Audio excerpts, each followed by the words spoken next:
मेरे साथ दो खास मेहमान मौजूद है। जैसे कि मैंने आपको बताया था, बीजेपी के विधायक शलभ मणि त्रिपाठी जी जिन्होंने ये ट्वीट किया था, और साथ में मुस्लिम स्कॉलर तस्लीम रहमानी साहब। शलभ, मैं पहला आपका जो ट्वीट है वो बहुत ही आपने साफ तौर पर लिखा अपने इस ट्वीट में कि लानत है ऐसे लोगों पर जो जहाँ पर शिवलिंग हो वहाँ पर इस तरह का काम हो रहा हो, वजू का काम किया जाता हो। क्या कहना चाहते हैं आप? नहीं, देखिए सुमित जी, बहुत स्पष्ट है। अगर ये शिवलिंग है और शिवलिंग जैसी चीजें वहां पर नजर आ रही है, ये वीडियो किसी तीसरे व्यक्ति ने नहीं बनाया। ये वीडियो जो वहां पर वजू खाने में सफाई कर रहे लोग हैं, उन्होंने ये वीडियो बनाया। आप देखिए, पूरा वीडियो आप देखेंगे तो जो लोग वहां सफाई काम में लगे हुए हैं, जो वहां पे एक लड़का है वो पहले सेल्फी लेता है, फिर बकायदे जाके शिवलिंग दिखाता है। एक तरह की अहंकार की भावना के साथ वो पूरा दिखाता है कि देखो यहाँ पर शिवलिंग रखा हुआ हो। तो ऐसे में आप क्या बोलेंगे? ये गंगा जमुनी तहजीब है, ये भाईचारा है, ये सेकुलरिज्म है। कोई बच्चा से बच्चा भी शिवलिंग को पहचान सकता है, और ऐसे शिवलिंग को, जो काशी का शिवलिंग है, जिस काशी की कल्पना भगवान विश्वनाथ के बगैर नहीं की जा सकती, भगवान भोलेनाथ का शिवलिंग है, उसको वजू खाने में रखे हैं। और एक भी कोई समझदार व्यक्ति आगे नहीं आया आपके समाज से जो ये बोले नहीं ये गलत हो रहा है, ठीक है, जो मामला कोर्ट में है, कम से कम वजू खाना यहाँ नहीं होना चाहिए, यहाँ हाथ पैर नहीं धुलने चाहिए, यहाँ बाकी चीजें नहीं होनी चाहिए। एक भी व्यक्ति वहां से नहीं आया, इसको आप क्या बोलेंगे? इससे ज्यादा दुर्भाग्यपूर्ण कुछ नहीं हो सकता।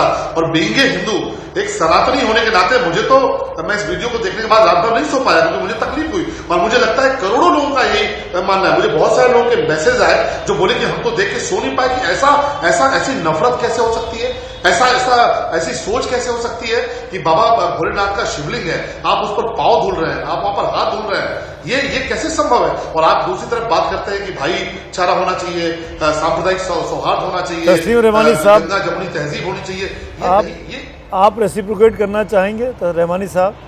शिवलिंग हो वहां पर आप हाथ पैर धोएं, ये सरासर शिव जी का अपमान है, इल्जाम है आप लोगों पे। ये जो तो अभी बात की बात है कि वहाँ शिवलिंग है या क्या है, मेरा तो पहला सवाल ये है कि मैं एक तो बहुत, मुझे अगर बात सख्त भी कहनी हो तो मैं लहजा और अल्फाज नर्म रखने की कोशिश करता हूँ। शरद मणि जी की तरह मैं उतने सख्त अल्फाज इस्तेमाल नहीं करता। सुप्रीम कोर्ट ऑफ इंडिया ने आज बहुत वाज़ेह एक बात कही, और वो बहुत दूर तक उसके रिपरकशन मुझे जाते दिखते हैं।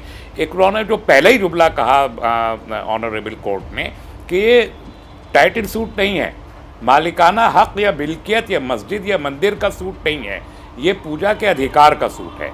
तो ऑब्वियसली जो 1991 का जो एक्ट है, मेरा ख्याल है कि उसको प्रोटेक्ट करते हुए ये कहा। लेकिन अब जो दूसरा जुमला सुप्रीम कोर्ट का है कि पूजा के अधिकार का है, तो पूजा का अधिकार तो वेस्टर्न वर्ल्ड पे ऑलरेडी एंजॉय किया जा रहा है साल में एक दिन के लिए, उसको मैक्सिमम 365 डेज के लिए मांगा जा रहा है। अगर उतना ही है तो हाउस के अंदर फिर शिवलिंग है या फव्वारा है या क्या है, ये अगर विषय इस तरह से हम खोलेंगे तो हम देश को कहाँ ले जा रहे हैं?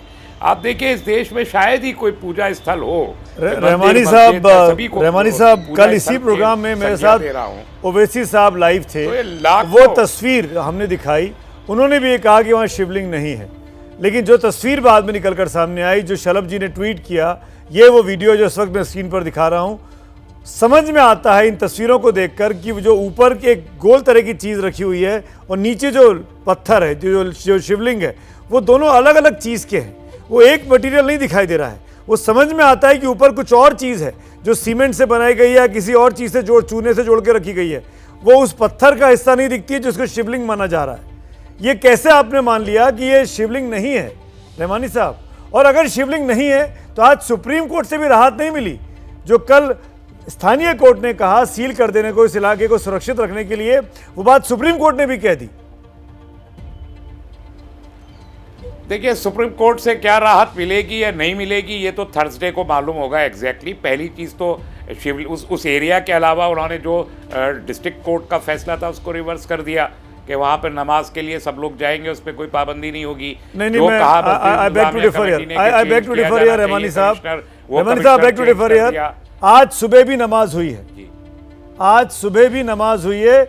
स्थानीय कोर्ट ने नमाज पे रोक नहीं लगाई थी। मेरे अपने रिपोर्टर मोहम्मद मोइन जो मुस्लिम है की रेस्ट्रिक्शन वो गए थे सर, 20 आदमी की 20 आदमी की 20 आदमी की रिस्ट्रिक्शन लगाई थी लोअर कोर्ट ने, उसको उस नंबर की रिस्ट्रिक्शन को रिमूव किया है सुप्रीम कोर्ट ने। आप ये मत कहिए कि नमाज पे रोक थी, की जो डिमांड की ठीक पर्सपेक्टिव में रखिए, आप समझदार हैं सर, मुझे टोकना अच्छा नहीं लग रहा है। मैंने वो नहीं कहा जी, मैंने शायद मेरे मुंह से आधा जुमला निकला हो, मैंने कभी कहीं नहीं कहा कि नमाज पे पाबंदी थी, मैंने रेस्ट्रिक्शन की बात की थी। एनीवेज अभी भी उस रेस्ट्रिक्शन को रिमूव किया।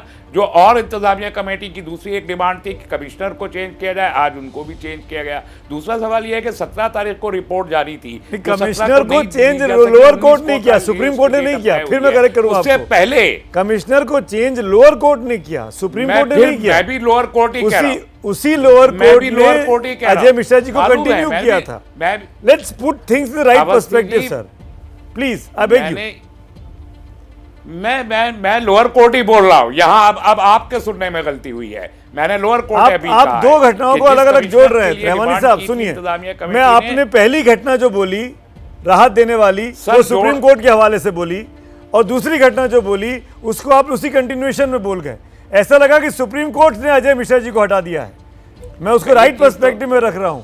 अजय मिश्रा को लोअर कोर्ट ने हटाया, उसी लोअर कोर्ट ने जिसने कंटिन्यू किया था 4 दिन पहले। बोलिए, अब बोलिए। मुझे मालूम है, नहीं मैं दर्शकों के लिए बता रहा हूँ, हमारे इस शो को सबसे ज्यादा लोग देखते हैं, उनको सही चीज जानी चाहिए। कम से कम मेरे मुंह से, मेरे रहते गलत नहीं जा सकता। जी बोलिए। जी बेशक सबको। और दूसरा मुझे तो इसी पे मुझे सबसे ज्यादा हैरत इस पे है कि एक ही 3 कोर्ट्स में एक मुकदमा मुख्तलिफ उन्वानात से चल रहा है। डिस्ट्रिक्ट कोर्ट में भी चल रहा है, हाई कोर्ट में भी चल रहा है, सुप्रीम कोर्ट में भी आ गया, जो भी लेकर आए, लेकिन एक ही मामला 3 कोर्ट में चलता हुआ मुझे इस पे हैरत है बहरहाल। और एक जो एक्चुअल बात मैं कहना चाहता था, जब 17 को रिपोर्ट लोअर कोर्ट में जानी थी डिस्ट्रिक्ट कोर्ट में, वो 19 की आज उसकी डेट लोअर कोर्ट ने उसकी तय की है, तो 16 तारीख को ये सब कुछ लीक क्यों हुआ? क्योंकि इसे कॉन्फिडेंशियल होना था।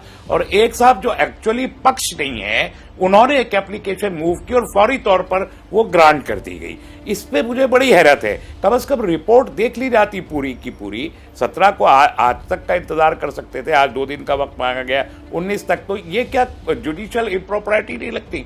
फिर एक बड़ा मसला ये है कि आप आखिर क्या लिमिट है इसकी? 30,000 मॉस्क तक की बात हमने सुनी है, मुझे मालूम नहीं कितनी सही है, लेकिन विश्व हिंदू परिषद ने पहले 3,000 मस्जिदें कही थी, अभी एक साहब ने खुद मेरे सामने कहा 30,000 मस्जिदें, और फिर और इबादत गाहें भी हैं। बहुत सारे बुद्धिस्ट टेम्पल्स पर भी ये दावा है कि वो पहले बुद्धिस्ट टेम्पल थे, बाद में हिंदू टेम्पल कर दिए गए। पूजा के अधिकार की अगर आप बात करें, अगर मस्जिद में पूजा का अधिकार है,